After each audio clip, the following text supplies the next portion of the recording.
પ્રજાપિતા બ્રહ્મકુમારીઝ ઈશ્વરીય વિશ્વવિદ્યાલયના અનુભૂતિ ધામ સેવા કેન્દ્ર ખાતે ગુજરાત ઝોન પ્રોજેક્ટ 2024 સેવા કેન્દ્ર બંને શાંતિકુંડ અંતર્ગત એક વિશેષ આધ્યાત્મિક કાર્યક્રમનું સફળ આયોજન કરવામાં આવ્યું હતું।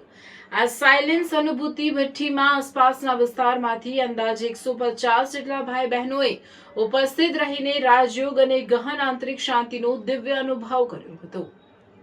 કાર્યક્રમની શરૂઆતમાં બીકે ચૈતાલી દીદી દ્વારા તમામ સહભાગીઓને ચંદનનું તિલક લગાવી આત્મીય સ્વાગત કરવામાં આવ્યું હતું અને સાધકોએ બાબાના રૂમમાંથી વરદાની કાર્ડ પ્રાપ્ત કર્યા હતા। ત્યારબાદ ખાસ તૈયાર કરાયેલા પવિત્ર વાતાવરણમાં સૌને મૌન અને આત્મ અનુભૂતિની ગહન સાધના તરફ દોરી જવામાં આવ્યા હતા।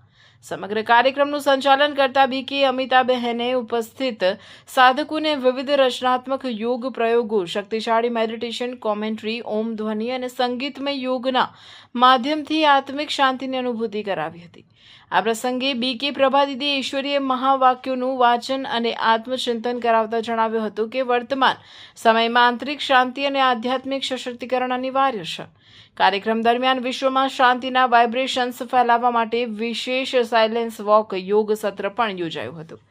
કાર્યક્રમના અંતમાં વરિષ્ઠ બહેન બીકે પ્રભાદીદી દ્વારા સૌને પવિત્ર દ્રષ્ટિ, ટોલી અને પ્રસાદનું વિતરણ કરવામાં આવ્યું હતું। ઉપસ્થિત તમામ ભાઈ બહેનોએ આયોજનને અત્યંત પ્રભાવશાળી ગણાવીને ભવિષ્યમાં પણ આવા આત્મિક શાંતિ પ્રદાન કરતા કાર્યક્રમો યોજાય તેવી ઈચ્છા વ્યક્ત કરી હતી।